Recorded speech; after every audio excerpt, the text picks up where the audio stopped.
Hey, what's up, everybody? For your fix of fitness, health, life, and laughs, you know where it's at. That's right, it's at the Poecast with your host, yours truly, Adam Pullman.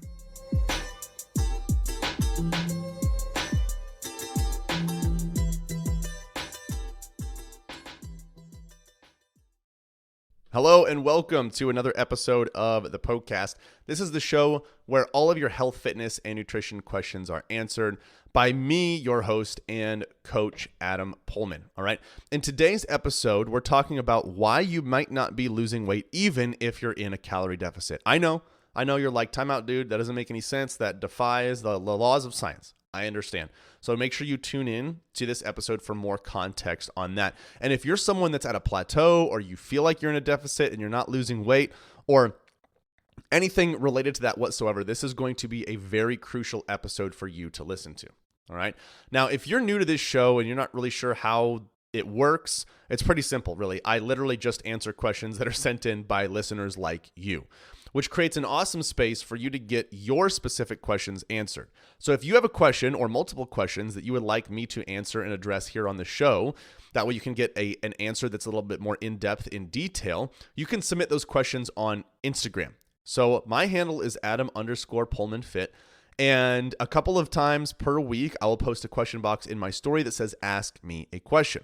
That's where you can submit as many questions as you would like. I'll answer them briefly. They're on the story. And then in depth, in detail here on the show. All right. So that's how that works. Make sure you go find me on Instagram there and submit those questions on my story when that question box is up.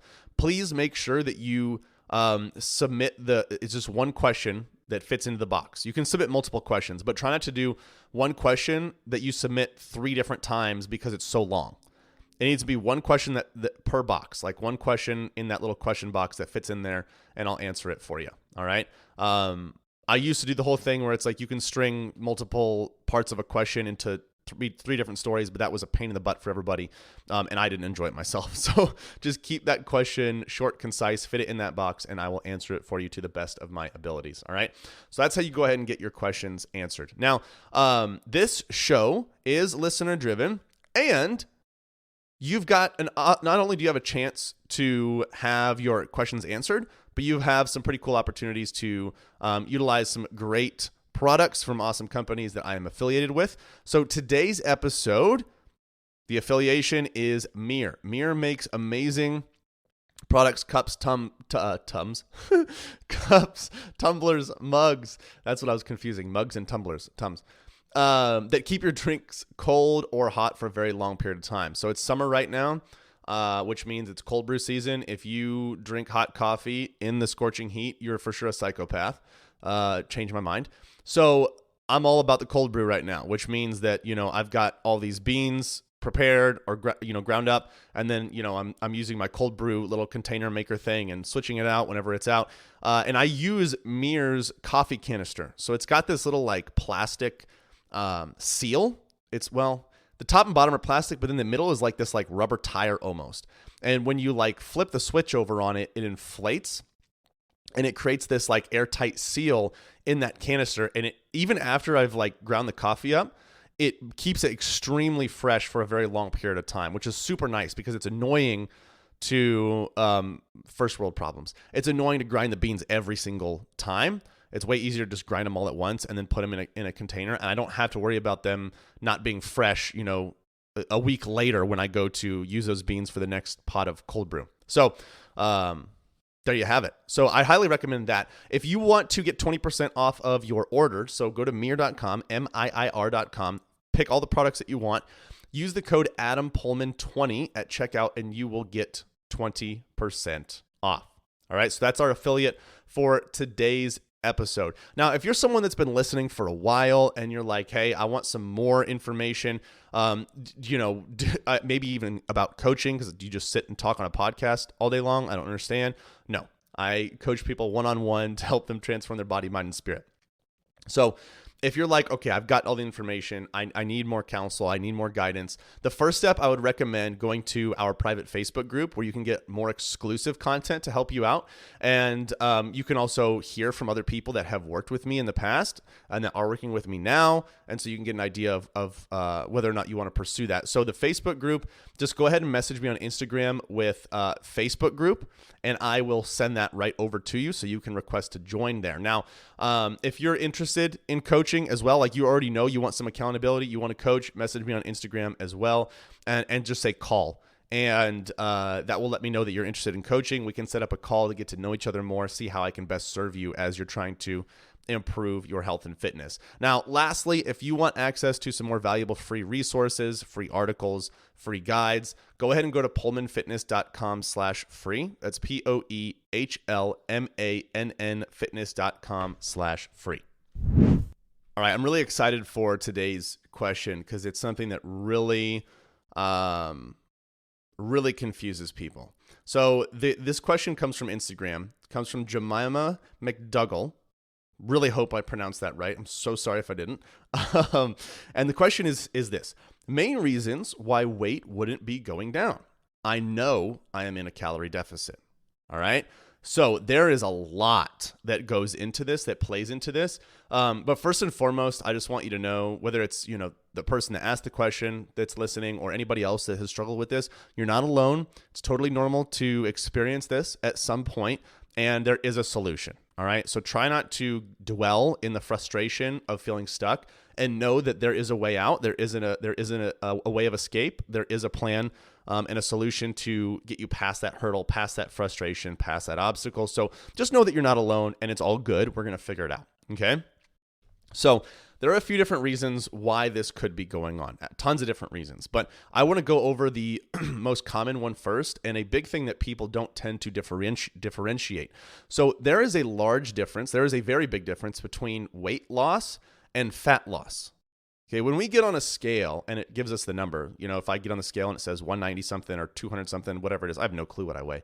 That's going to be, telling me how much everything that's on the scale weighs. That includes my clothes, my boxers, if I'm wearing clothes. That includes my waste, like my poop that's still in there that I haven't taken a dookie yet. That's in there. The water that's in my body, that's there. My bones, that's a part of that weight. My fat, that's a part of that weight. My muscle, all those different things that make up what is currently on the scale, that is what is displayed in that number on the scale. So you can get on the scale and, for example, wake up in the morning, get on the scale, eat breakfast, get back on the scale, you gain weight because you now have food in your stomach. You wake up in the morning, weigh yourself, go to the bathroom, drop a number 2, get back on the scale, you lost weight. All right. That's how that works. Okay. Because all of those things that are currently on top of the scale represent your weight. That's not just a representation of your body fat. Okay. This is why body composition tests are so extremely important, because it tells you the difference between how much fat you gained or lost, how much muscle you gained or lost, your water weight, all that stuff. So it gives you a better idea of what exactly is going on. And that's why the scale can be misleading and frustrating. So it's very important that you understand the scale is not just, if you lose weight, that doesn't necessarily mean you lost body fat. If you gain weight, that doesn't necessarily mean you lost body fat. Okay. If you gain weight, you still could have lost body fat because you gain muscle. If you maintain your weight, you still could have lost body fat because you might have lost body fat and gained muscle. If you lose weight, you could have lost body fat, or you could have lost muscle as well. Okay. There's a lot of different things that could or could not be happening just based that we could assume or freak out about just based on that one number on the scale. So my point is, don't take the scale weight too seriously. It's just data. When taking the scale weight into consideration, what you want to see when it comes to fat loss, when you're losing body fat, not just weight, because you could be losing muscle there too, which we don't want. When it comes to fat loss, is a continued trend downward over time. There will be times where you eat later in the night before. You wake up, you weigh more than you did yesterday. That doesn't mean you gain body fat. Your body could be holding on to a little more water. That food could still be in your system because you haven't used the restroom yet. So it's very important to look at a zoomed out trend of your weight. Okay? Zoomed out trend of your weight. So if you're going to use the scale, this is going to be I'm realizing how in-depth this episode is going to be, and I'm excited for it. So stick with me. If you're deciding to use the scale, you have a healthy relationship with it, and you're like, yes, I want to continue using the scale because I don't have access to a body composition test or one near me, or it's too much of a hassle. I totally get it. Do this. What I would recommend is one of two things. One, just weigh yourself once a week. Okay, same time of day, same day, after using the restroom, before eating or drinking. That one time, okay? And then do not freak out if you have one weigh-in that is more than last week's, okay? You are going to have plateaus. You're going to have weight go up randomly and spike. You have to, look at a grand picture. So let's say you do that one weigh-in per week, and over the course of 10 weeks, it has stayed the exact same. It has gone up. Then you know something's off, right? You can't take into consideration 2-3 weeks and have 1 week where it went up and be like, oh, the whole thing's ruined. Doesn't work. Okay. The next thing that I recommend that I feel is a little bit better is weighing yourself. And this only works if you have a really healthy relationship with the scale and you understand it's not data and you can still put your nose to the grindstone and keep pushing forward even if the weight goes up. Weigh yourself every single day, first thing in the morning, after using the restroom, before eating or drinking. Okay, try to keep the same time of day if you can. And then you're going to take an average of those 7 days, and that is your weekly weight. So if you have 150 on Monday, 152 on Tuesday, and so on and so forth, add all that together, divide it by 7, or however many days that you have. Let's say you weighed yourself 5 days, divided by 5, 7 days divided by 7. That's your weekly average weight. And you want to see that weekly average weight go down progressively and slowly over time. Those averages, the average that you take from those 5, 6, 7 weigh-ins will help kind of like zero out, for lack of a better word, all of those fluctuations that happen throughout the week. And it's going to be a better representation of what your body is or is not doing, that average weight. So that's a recommendation there. If you're not going to do that, or if you don't want to do that, or if you have a poor relationship with the scale, I recommend you don't even freaking worry about the scale. Don't even weigh yourself at all. You can do body composition tests if you want, but you don't have to. Okay, you can do progress photos. You can do how your clothes fit, tape measurements, all that good stuff. But that's kind of the whole weight loss, fat loss aspect of it. The difference is there, why it's important to consider that when you're using a scale. Now let's talk about, let's say, for example, you've been doing it for a while. You're doing the things that I just talked about, like you're not freaking out when it spikes, and it's just you're not losing weight over a grand period of time. You're not losing body fat over a grand period of time. Again, you could be gaining muscle, especially for people who are eating enough protein and resistance training on a regular basis and progressively overloading their muscles. You could be gaining muscle. Again, that's why it's important to get a body composition test to see for sure. Okay, you could be gaining muscle. That's a possibility. The next one that people often don't consider is that what they feel like they're actually eating is nowhere near what they're actually eating. Because people will do portion sizes like, oh, that's about a fistful, which is probably 5 ounces or probably 4 ounces, or, they'll do stuff like that. And they could be 50 to hundreds of calories off each meal. And if you have 3, 4, 5, 6 meals and snacks a day, that adds up a lot. Thousands of potential calories over the course of a week. So when it comes to actually measuring your food, it's best to be as accurate as possible, which starts with weighing your food in grams, okay? And ounces as well, but grams is usually a little bit better.